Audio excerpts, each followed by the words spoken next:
ہمارے پیارے نبی صلی اللہ علیہ وسلم کا اخلاقی نمونہ پوری دنیا کے لیے ایک مثال ہے۔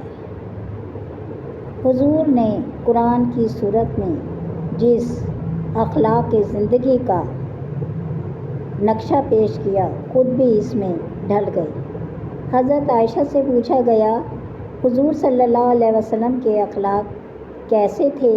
تو آپ نے جواب دیا، فَإِنَّ خُلُقُ كَانَ الْقُرْآنَ۔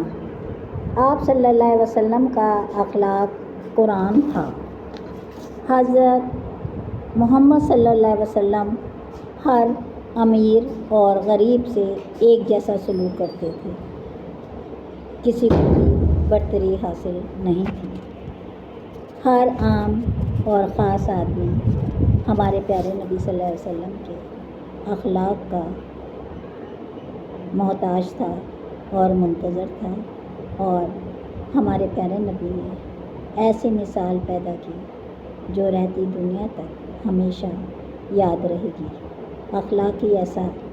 اخلاقی سبق دیتا ہے کہ دشمن کو بھی موم کر دیتا ہے اور اس کا دل جیت لیتا ہے۔